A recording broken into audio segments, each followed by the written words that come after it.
Olá, eu sou o Ricardo Araújo Pereira e este é o podcast Coisa que não edifica nem destrói. Hoje com um episódio especial em que eu converso com Jeremy Dauber, autor do livro Jewish Comedy, A Serious History, publicado agora em Portugal com o título Os Judeus e a Comédia, uma história muito séria. Aviso que a conversa decorre num idioma que não é o nosso.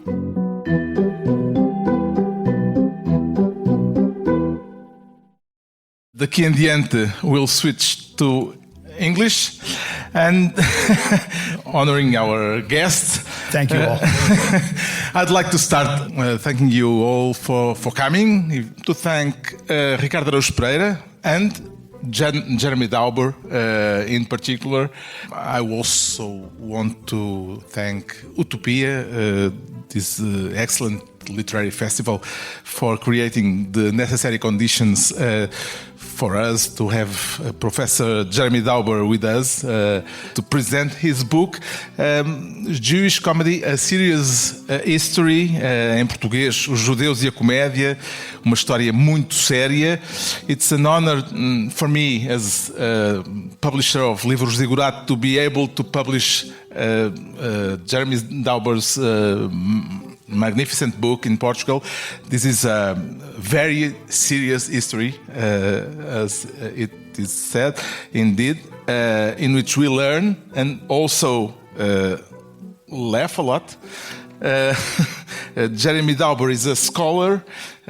He is a professor of Jewish literature and American studies at Columbia University, but he's the kind of scholar who knows a lot about comedy and with a practical knowledge about comedy, not just a theoretical one, an academic who knows how to crack a good joke. I think we'll see that in this conversation, and there are plenty of them, plenty of good jokes in this book, although this book, and this must be said, is not a book of jokes, is a book with jokes. But a serious book. And as for Ricardo Araújo Pereira, I just need to introduce him to Jeremy Dauber. I'm sure everyone in this room knows the most famous Portuguese comedian of our time, and for a long time now already. It will be embarrassing for me to ask questions in English to Ricardo. It's very strange, but okay, we'll hear for that. What perhaps fewer people know is that Ricardo Araújo Pereira is not only a practitioner of humor, but he is also at the same time a researcher of the mechanisms of comedy. Ricardo is now airing the second season of a podcast in which we can testify this once more. The podcast is called Coisa que não edifica nem destrói. It's a quote from Machado de Assis, the great Brazilian writer, humor being a thing that neither build nor destroy. Ricardo Araújo Pereira is also the author of a short essay that I recommend the most to anyone interested in thinking about humor and the way it works. It's called A Doença, o Sofrimento e a Morte Entram num Bar. Sickness, Suffering and Death Enter a Bar. Maybe also a definition of comedy, of humor. The topic, of course, in this conversation will be Jewish comedy, and the reason why this idea that Jews have a special sense of humor, why this idea entered the mainstream. The entertainment industry in America has long been dominated by Jews. And Jeremy, what led you as a literary teacher to take a particular interest in comedy? Well, first of all, thank you so much. Thank you, Ricardo, for doing this. And thank you all for coming and for learning English just so that you could attend this panel. Thank you. That was great. I would say that I became interested in writing about and thinking about comedy as a professor because I was interested in it, like I think a lot of us, as a kid. And it was just something that I was very interested in the way things worked. And I didn't have the skills or the abilities to be a scientist or an engineer. So I was interested in the way that jokes worked and how literature worked. One of the things about comedy is that it's a really wonderful way, and I'd be interested obviously to hear what you think about this as well, right? But it's a really interesting way to understand how a community works and how communication in literature works. Because if you're a poet and you write a beautiful, brilliant poem, or at least you think it's a beautiful and brilliant poem, and you read it to the audience and they say, well, we don't get it. You can say, that's okay, I'm a genius. Right, I'm fine. Right, but if you tell a joke to an audience and nobody laughs ever, you're in trouble. Right, I think so. That was something that really interested me, and I started talking about it at university, and people seemed to be interested. And so I said, maybe there's a book in this, and it turned out there was. But I mean, you have this. You're actually on the front lines doing this, right? I mean, so it's a, maybe people know this, but what's your take on it? Well, thank you. You say I'm in the front lines as if it was a war, but it's much more serious than that, I think. Yes, this is what we are talking about today. This book about Jewish comedy, a serious history, and I think that's something that has always fascinated me. Why are there so many? Why do we feel that the Jewish people have like a special inclination towards comedy, humor? My theory is, I don't know what you think about this, but my theory is that Jewish people live an enhanced human experience. They are Superman. But unlike Superman, the Superman that we know from comics is not actually a Superman because he has super strength and super speed, but those are not human characteristics. Human characteristics is like knowing that we are going to die. That's a human characteristic. We know it. Animals don't know it. God doesn't know it because he's eternal. So knowing that you are going to die is a trait, is a quintessential human trait. And Jews are superhuman in that they super know that. So, and I was wondering if that's where the enhanced sense of humor comes from. Well, I think that makes a ton of sense. And you're speaking in my love language here, Ricardo, because, I also wrote a book about comic books. And Superman, as probably many of you know, was the creation of these two Jewish teenagers from Cleveland.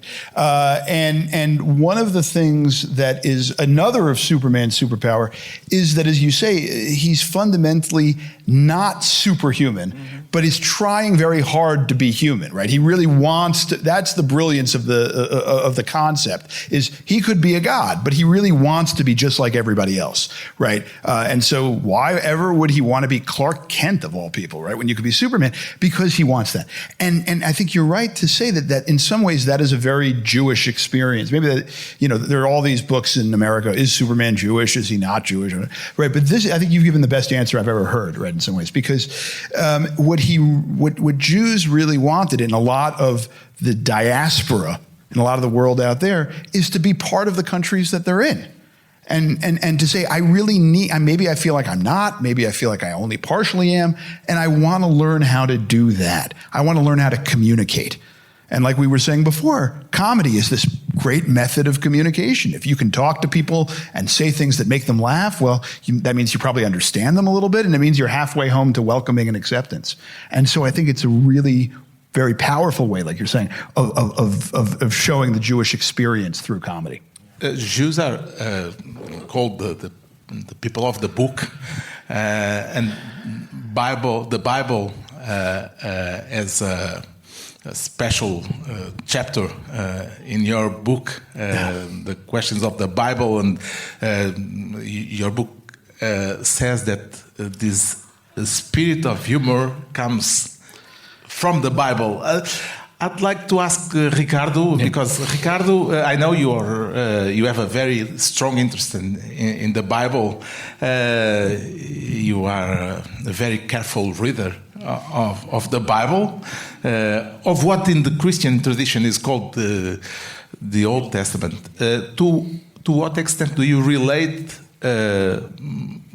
your interest in the study of humor and your interest in the Bible? Very much, but I learned from Professor Dauber's book that that's one of his thesis, is that one of the origins, or the main origin of Jewish sense of humor, is the book of Esther. It's not a very well-known book of the Bible, but it's a book where stuff. Actually, it's one of only two books where the word God does not appear. I think the other is Ecclesiastes. I think so, Ecclesiastes and the book of Esther. And the story in the book of Esther is it's a funny story, actually, because things happen as if orchestrated by a trickster god that doesn't show himself. But it's like a Roadrunner cartoon in which the hero wins because he's incredibly lucky. It's so lucky that it's hilarious. So in the book of Esther, someone wants to kill all the Jews, an ambition that many people have had all over history, unfortunately. And so he builds.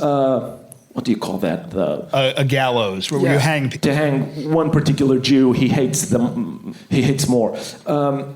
He actually ends up being hanged in that gallows that he built. Stuff like that happen all the time. And I didn't know also that the book is the basis for the celebration called Purim, which is a kind of Jewish carnival, yes. Right? Mm-hmm. Yeah, in which we let off steam, probably eat stuff too in preparation for the Pesach, Pesach, yeah. So it's like Carnival and Quaresma for us, exactly the same, yeah. So Purim and Pesach. Yeah, we copied a lot of stuff from you guys, just changed the names. Also, in the Bible, in Psalm number 22, the voice speaking says, "Oh God, why have you forsaken me?" We know those words because Jesus says them. That's one of the evidences that Jesus is fulfilling what was projected in the Old Testament. But to you guys, you don't have the good news that Jesus comes to bring. So again, you are just an enhanced human. You are living an enhanced human experience in which the idea of an afterlife is not central to your beliefs, and so I think that the more you believe that you live forever, the less funny you are. So I think it's great for Jewish people. Three things: the idea of an afterlife is not central to the beliefs. Your God doesn't really seem to like you that much. The Bible, apart from Esther, is not a funny book at all. I suppose that we can't consider it a funny book. And I learned in your book that the Jews were not considered for a long time a funny people. What was the turning point for this idea that the Jews are humorous people? Right. No, I think, and that gets back to some of the things. It's a great question, Carlos. And I think it gets back to some of the things that Ricardo has said, right? Which is that in some sense, when you say the Jews, when I say the book, when the Jews were considered, that was often from an external view of them, right? And it was an external view, as Ricardo was saying, sort of from a Christian point of view, largely, right? It's that the Jews were in some sense essentially or metaphysically sad because, they had the chance to get in on this great deal called Jesus, right? And they turned it down, and they can live to regret this sort of at their long leisure. And from the Jewish perspective, that wasn't necessarily the way they told the story, but the way they did tell the story got to your second point, right? Which was to say, and it goes back to that double-sided nature of the Book of Esther, which is that on the one hand, you can see it as a sign of a comedic happiness in divine providence, or as all Jewish holidays can be embodied. They tried to kill us, we survived, and now let's eat. Right. But on the other hand, as you said, God's name isn't mentioned in it, and it's very possible to read the book as simply the fact that Jews survived this attempt to wipe them out simply because of a series of coincidences. And it's that both sides of the thing, right, that say, well, maybe we, the Jews, are God's chosen people, and everything is illustrated to show that kind of divine hand on the scale. But maybe we're all just fooling ourselves, and it's just chance. Maybe the God is a trickster God. Maybe he doesn't like us that much. Maybe he doesn't exist, right? And there's an American writer, I believe it was F. Scott Fitzgerald, who said that genius is the ability to hold two opposing ideas in your mind at the same time. And these two sides of the coin provide a certain kind of sensibility for comedic genius, right? To say, maybe we're the best. It all works out really. Maybe, but look at the world, right? It's how do you put those two things together? And that's comedy, right? That's funny. And you have that, as the Jewish people has that, because they have at the same time a kind of superiority complex because I'm one of the chosen people, right? And at the same time, an acute consciousness of self-criticizing nature. Like there's a joke. I don't know if you know it. There's two rich Jews are praying at the synagogue, and the first one says, "God, I'm nothing. I'm a worm. I'm nothing compared to you." And the other says, "God, I'm also nothing. I'm nothing." And then a poor Jew comes and starts praying, "God, I am nothing." And the two rich Jews says, "Oh, look who thinks he's nothing too." So no clear idea of an afterlife, no clear promise of living forever, a not particularly loving God, and always being a foreigner everywhere. So everywhere with a foot in two worlds, in Jewishness and in whatever society that you live in. That is the question of distance, and I like very much one idea that you often emphasize is the idea that what humor does is to put a distance between us and what happens to us. You have even an equation for it: comedy equals tragedy plus distance. Is this what you were saying in a certain sense? Well, I think that's right. I mean, probably some of the people out here know the work and are fans of the work of Mel Brooks. That name rings a bell. And, but any kind of parody, right? Any kind of thing, the things that Mel Brooks making fun of different kinds of movies and things like that are predicated on this kind of distance, right? Of saying, I love this stuff of the culture that I'm part of the majority of, but I don't feel exactly part of it. And so I'm able to be distant from it and look at it and say, all these Westerns, I love these Westerns. I love every single one of them. But, they miss certain things, right? They so for example, and they don't fart. I was going to say, right? We have little kids here. Farting is always funny, right? I think, they don't fart, right? There are all these scenes of people eating beans, but they never have the courage to show what comes after you eat a whole lot of beans by the campfire, right? And Mel Brooks says, I'm going to show that. And I think if he didn't have that distance, he wouldn't have come up with that scene. How about some more beans, Mr. Taggart? I'd say you've had enough. One of the 7 characteristics of the Jewish humor that you identify is also, which is a characteristic of humor, is... In general. In general. It's that it's vulgar, raunchy, and body-obsessed. Yeah. Well, being body-obsessed is also a way of noticing that we being the product of a God, so we are the creation of a God, and yet our bodies have some malfunctions or less noble activities, and celebrating those and underlying those is something that comedy does. There's a book by Howard Jacobson, Jewish author, and he says that one of Mel Brooks's movies called High Anxiety. It's a movie about Hitchcock and psychoanalysis. The part in which he talks about he parodies the film The Birds. Again, talking about the one thing that Alfred Hitchcock left out that it's one of the things that the birds can do to us, which is shitting on us.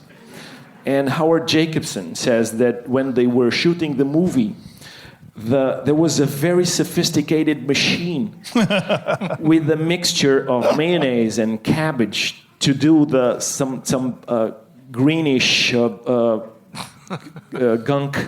I don't know, that was squished over Mel Brooks. And he said that it was a technology that was so sophisticated, it could be part of a spaceship. But no one on the set said, is this a waste of... because they knew that squishing fake bird feces all over Mel Brooks was fundamental, was essential for us. Right. I just want to point out that, I don't know if you can all see this, but the kids in the first 2 rows who were not paying attention for the first 20 minutes, fascinated right now. Just really are loving this conversation, which is great. And I think that you're right, Ricardo, to say that so much of comedy is about That's why you open the 4th chapter like this. Okay, enough smart stuff now. Let's talk about farting. Yeah, absolutely. And that get my attention immediately. I'm glad to hear that. And I do think that there's something also, and this is not only Jewish, but it's also Jewish, about the juxtaposition of the very, very large and the very, very small. All this technology to achieve something that you walk on the streets in New York City, you get for free. And I think you're right to say that there is some sense in which that also applies to the metaphysical, right? Of saying, here are all these grand covenantal promises, these promises of God's theology and all these. Yeah, but you know what? I have my horse, I have my milk, I'm a milkman, I'm Tevye, right from Fiddler on the Roof. I just have to get through the day. How does all this apply to my day-to-day? And that juxtaposition in which, you can also kind of talk back to God or to the camera, that's very Jewish in its way, too. I think that's very important. Getting back to the question of distance, we've told, I told the Bible is not that funny, but is it possible to laugh reading, for instance, due to this question of distance, the book of Job, following all that misery, that extreme misery, and due to the distance that we have from that question, that can it turn into also a funny book in a certain way? Yeah. I think one of the things, it's a great question, Carlos, because one of the things that I'm also interested in, people, when we talked about the title of the book in English, we said, should it be called Jewish humor? And I said, no, it really has to be called Jewish comedy, because in English, right, comedy can also mean a kind of all's well that ends well, a kind of graceful ending, right? A lot of Shakespeare's plays that don't really seem so funny can also be called comedies, right, in English. And that, in that sense, Job, you can make an argument, is a comedy, right? Mm-hmm. There's all of these terrible things that happen, but and then there's a whole long bunch of philosophy. And then at the end, he's restored to where he was before. I think that gets to the idea that comedy and tragedy are so intertwined, because we say, oh, see, all's well that ends well. Yes, all of his children died, but he had this new set of children. I'm a parent of 3. That would not be a consolation. I'm going to be honest with you. So, it's a really interesting series of questions that come up about what is the price of that kind of comedy. But, yeah. Did you laugh reading the book of Job? Not exactly, because I have the same problem. Yeah. So if after killing all my family, God sets me up with a brand new family. It's not like a car. So it's not like but that meets the equation comedy equals tragedy plus distance. Yeah, it is. Yeah, and it's distance from us. Yes, because it happens to Job and not us. And but there's I think there are more points to be made about the Bible that God does not have a sense of humor and is a very strict God, and also.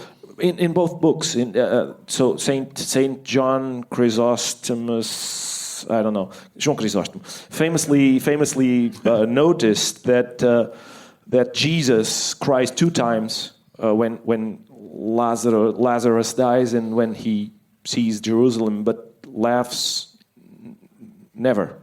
He never laughs. And that was a very important observation for Christian people to realize that their model of human being never laughed.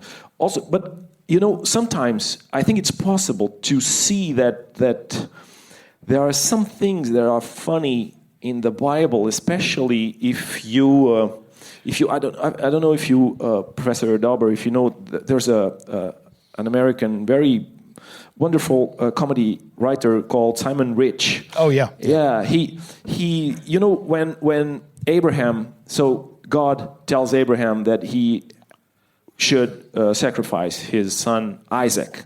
And so he takes Isaac to a special place, and when he's prepared to kill Isaac, there's a voice coming from above that says, "Okay, I'm satisfied. You don't have to kill your kid. I believe that you fear me. So what Simon Rich does is a very funny text in which he imagines the return home of Abraham and Isaac, and Abraham is saying, "So Isaac, maybe we don't tell Mom about this. What do you think? Maybe do you want an ice cream? Would you like to go camping one of these days?" And yeah, that's great. And that gets to, that's wonderful. And I hadn't heard that, but it gets to this wonderful idea also of comic history, right? Comics have a genealogy. I know you know Woody Allen. You interviewed him, and 2 generations before Simon Rich, Woody Allen also has a scene that takes off of this book of Genesis, right? Where he says, Abraham says he's going to do it, and God says, "It was a joke." And he's like, "Really?" He's like, "Here, I jokingly suggest you go out and sacrifice your son." And and he says, "Well, doesn't that show, what a great servant of God I am?" And he goes, "No, it shows you're an idiot," And I think that, you have these great themes that different generations of Jewish comics, Simon Rich is also Jewish, sort of look at and say, we see where we can twist this and turn it into comic material. There's what in it to mock and to laugh at, and we do it in these different ways. Like, right now in the 21st century, Rich is a young guy, we're more into that kind of awkward, cringe kind of comedy. And I almost felt myself cringe up at hearing that description. You did it so well.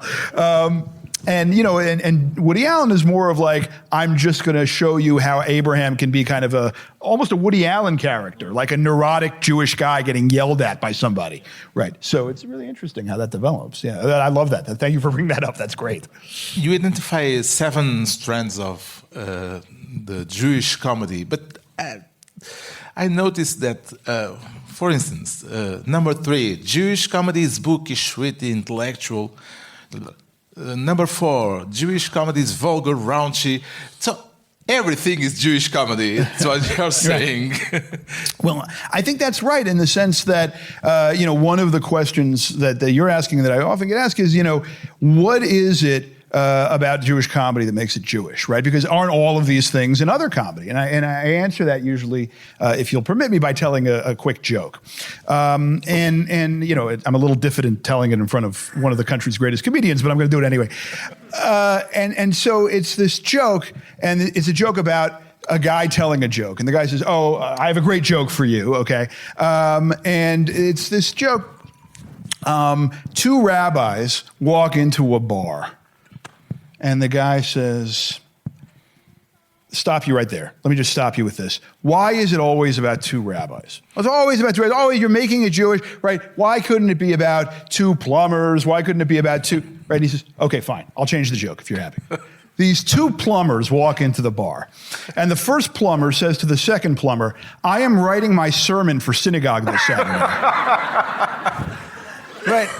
And so I don't really have an end. In other words, the reason that these things are strands of Jewish comedy is because the universal aspects of those strands, I'm looking at how they play out in Jewish history and among Jewish people. Right. And I don't make any more argument than that. Right, and how that affects sort of the rest of the world, let's say. But I would never say, oh, bookish comedy or vulgar comedy are only a particular group's ownership. That's certainly not the case. And I was reading this and I thought maybe Ricardo Araújo Pereira is a Jewish comedian because there are so many of these categories that fit into what you do. Do you identify as a Jewish comedian? No, well, unfortunately, no. I think I many times I think if I wasn't an atheist, what would I be? And I think that Jewish is the best answer for me. I was in Catholic schools from kindergarten to right up to college. But I feel like a Jew inside. Well, we'd be happy to have you. Yeah, thank you. But I know there's... When will be your bar mitzvah? Yeah, well, that's one of the things that I like about Jewish people is that they don't want to persuade anyone to be Jewish like them. They don't do that... do you want to hear about God? No, they don't. So I heard that if someone goes to the synagogue and says, I'd like to be Jewish, they say, really? That's the first reaction. It's not really welcoming stuff. There's a wonderful joke in your book, actually, about the guy he has a... I think it's this one. It's a very tragic story about he having a son that's the product of a rape, and so to punish the kid, he raises him Jewish. Yeah, and very lovingly raises him Jewish. Yeah, that's the best revenge, right? It's from a novel by a guy named Roman Gary called The Dance of Genghis Khan, which won the Prix Goncourt. It's a very, very powerful novel, and as you say, it really goes to just sort of these vicissitudes of Jewish history, right? It's a post-Holocaust novel. And, in many ways, it gets to that question of that immediate response. So someone says, oh, I would like to be Jewish. Then the answer is, really, why? Right, like you're saying. And, that novel and other things, it's of what is it that, forget about anything else, but what is it that generates that internal response? One of Sigmund Freud's disciples said, and I don't always agree with this, but he said that one of the features of Jewish comedy is its masochistic tendencies, that people make fun of themselves, right? And he says that's to a character that's unusual in other groups. I think that characterizes only one part of Jewish comedy. I think there's a lot of other things, but I would be lying if I didn't think it was a part of that, and I think that gets to what you're saying 100%. Yeah, actually, Freud famously said that he doubts that there is another instance of a people that is so keen on making fun of themselves, That's right. In the aftermath of those cartoons, not the French Charlie Hebdo ones, the ones in Denmark. The first cartoons. There was in Iran. They said, okay, we are starting a competition of Holocaust cartoons. In revenge, to make fun of the in Jews. Revenge, and in Israel, I think you tell that story. I mentioned this you tell that story. In Israel, a cartoonist said, "Okay, we'll open the same contest just for Jews, and we are going to win.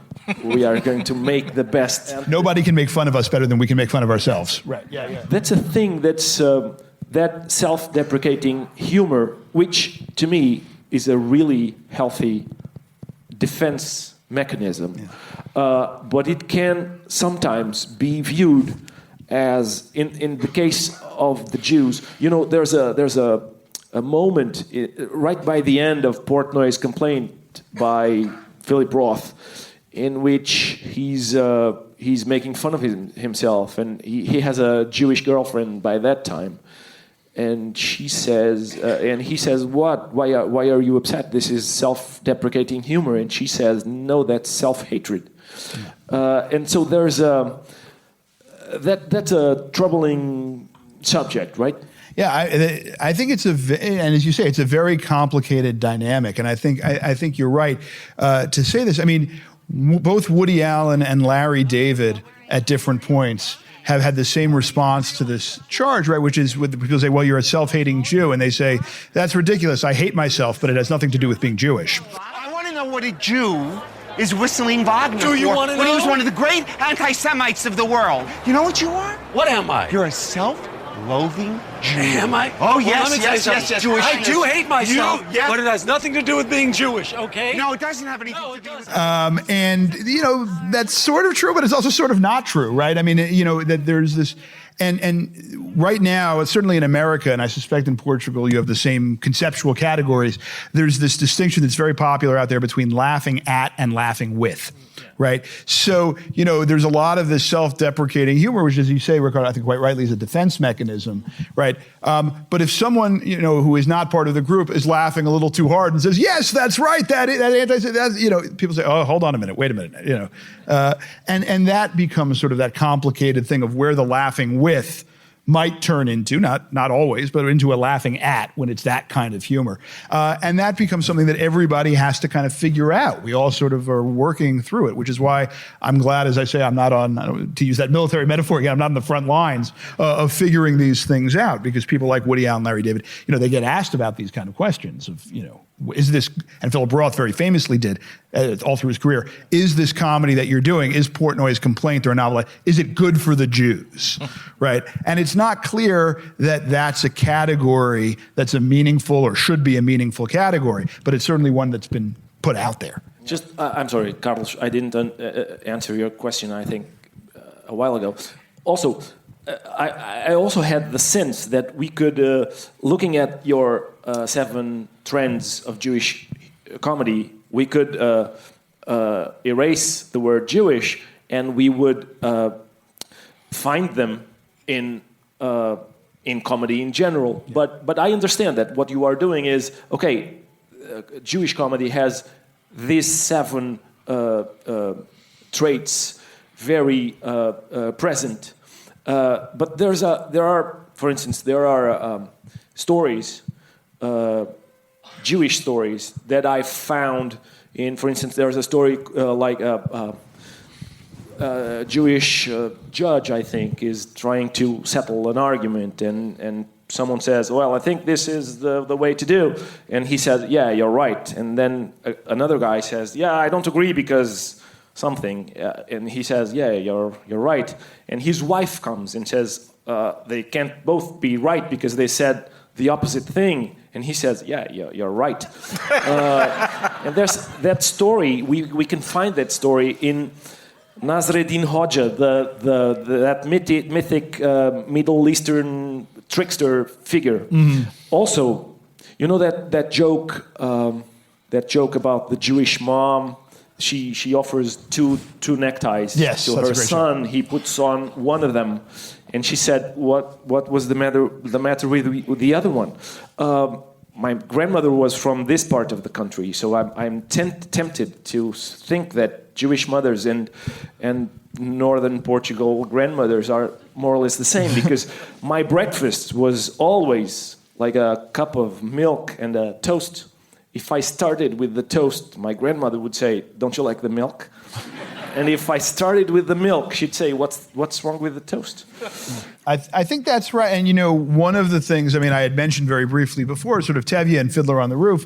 And one of my teachers was teaching Fiddler on the Roof at Harvard. And one of her students came up to her and said, what language was Fiddler on the Roof originally written in? And she said, it was written in English. It's an American show, but it was based on these stories that were set in Eastern Europe and written in Yiddish. And this student who said, I don't understand how that's possible because it's so Japanese, right? And of course, Fiddler on the Roof has had, I'm sure there have been many productions here in Portugal as well, right? It really has had an international, and it couldn't if it didn't have that comedy human, that sort of basic human understanding, right? Otherwise, these jokes would not be portable. And sometimes they really, you can put the details in that make them really resonate in a kind of particular Jewish historical way, or they could speak to a particular kind of lived Jewish moment.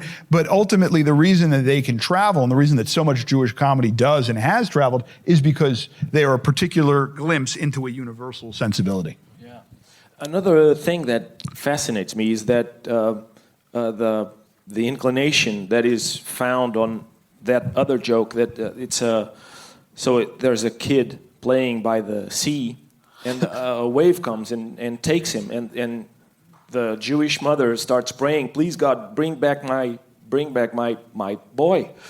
And the sea does that. The wave returns the kid to the shore, and she looks at the kid and says, "Well, he had a hat."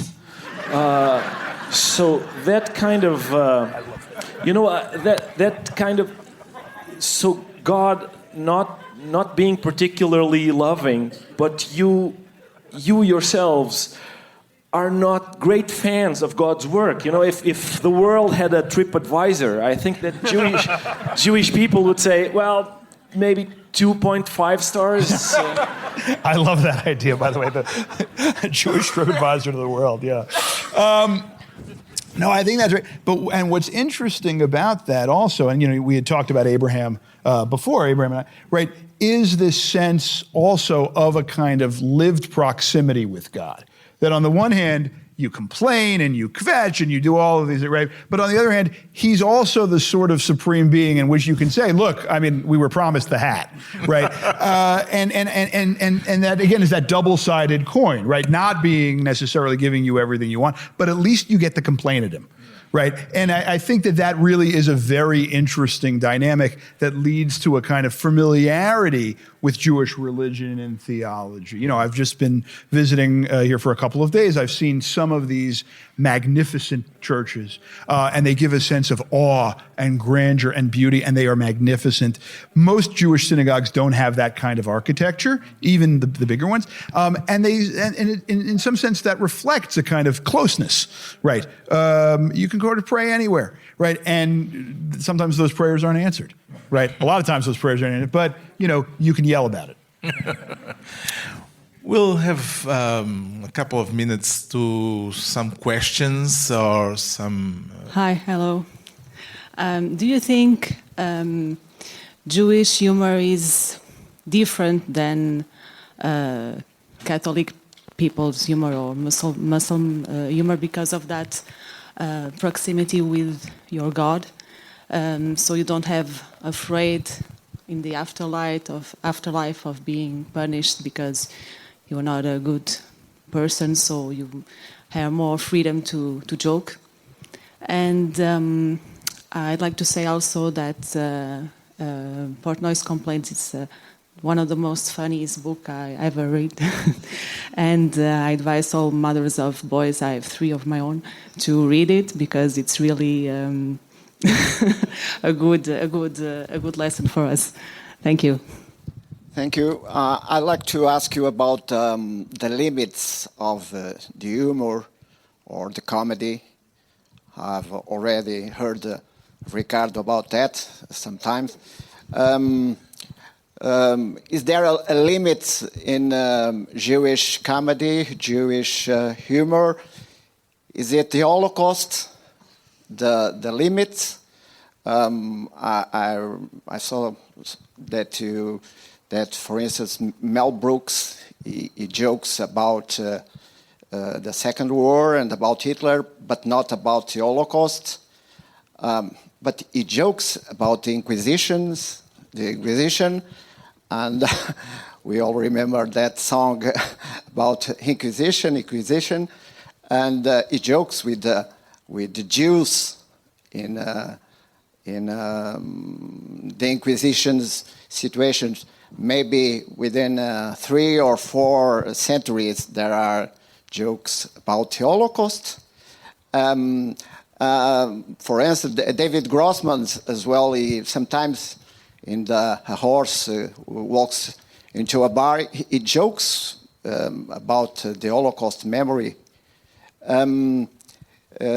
Is that the limit? Is there limits about that? I'll start, and then of course I want to hear. So I traverse to your question, man. I am not an expert on other sort of religion, comedy and the other religious traditions. So I just want to be very clear about that. I do think, though, that you're right when I speak about sort of the Jewish tradition, that there is not always, right? One of the reasons why I have these different strands is to sort of say there maybe are parts of this comic tradition that are underknown. But I think that you're right that the here-based notion, largely speaking, of Jewish existence allows people to say, well, if we're getting all these promises from God, look at the world around us right here and now. It's not all being a veil of tears to be saved up for the future. So I think that does sort of shift, and you were alluding to this, I think, before. I think that does shift that nature. I can't speak to the nature of comedy in Islam. I'm just not an expert about that. In terms of the question of limits, I think, and we talked about this a little in our interview about it, but that there is no topic that is off limits if it is properly handled. Brooks himself, as you say, I think quite rightly, right, he has made a real distinction in his mind and in his interviews between making fun of Nazis and speaking about the Holocaust and going into the camp, as he puts it, I don't go into the camps, right? Larry David was managed in his show Curb Your Enthusiasm to take something with a remarkable degree of difficulty. I think it's a question of how well you pull off things, and it's like Olympic diving, right? Things have different degrees of difficulty. This is the highest.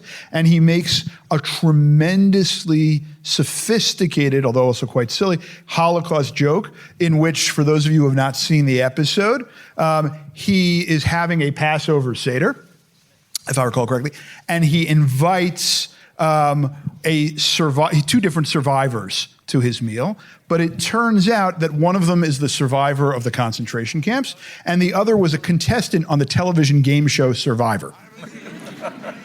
This does not go well, right? But the way it goes badly is a remarkable joke about the people's trivialization of the experience that people had in the Holocaust, right? It mocks the people who trivialize it, and it does it with savagery and insight and brilliance.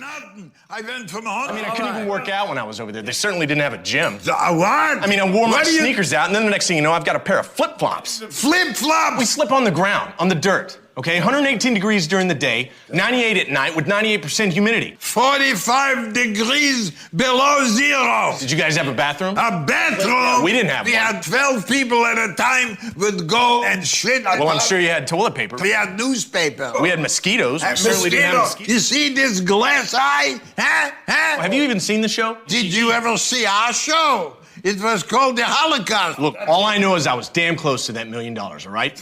And the whole time, everyone's backstabbing me and undermining me, trying to get me kicked off the show. You don't aggravate yourself here. About survival. I'm a survivor. I'm a survivor. I'm a survivor. I'm a survivor. And so that one worked.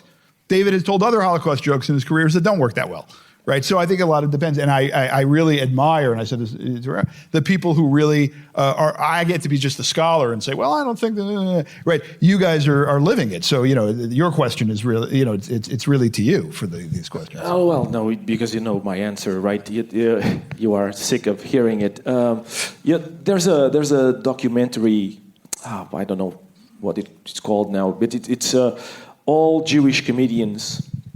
It follows lots of Jewish comedians, and at the same time, it follows an old lady that is a survivor of the Holocaust. and it's very illuminating to see because she obviously doesn't have that distance that is required to see. You know, I'll give you an example. Sarah Silverman is portrayed there telling a joke on stage. She says, my niece called me the other day saying that she was doing her homework on the Second World War, and she said, you know that Hitler killed 60 million Jews? And Sarah Silverman says, well, wait a minute, it was 6 million Jews. 60 million would be unforgivable. And the lady is watching that on television, and she says, what, and 6 million is not unforgivable? That's the joke? Of course it is. So, Sarah, the joke is not about... That's one of the problems. The joke is not actually about the Holocaust. It's about Sarah Silverman being able to make a silly reasoning, silly argument. My question is about that topic we talked about, laughing at and laughing with. Because is that distinction a little dangerous? Because it creates limits in humor. I mean, and I think it gives a sense of responsibility to the comedian by the way the viewer feels the humor. And I guess that's my question. And if the comedian is actually responsible and needs to be responsible by the feelings that the viewers have, because I don't think they need to. I mean. Hi there. I have a question about Jews in general. So you have 4 kinds of Jews in North America. And how do they handle comedy amongst themselves? Imagine Orthodox, conservative, Reform Jews. Do you have jokes between each other? And is that okay as well? Because we have like Portuguese areas, like we make fun of Alentejanos, which is like people from the south that are slower.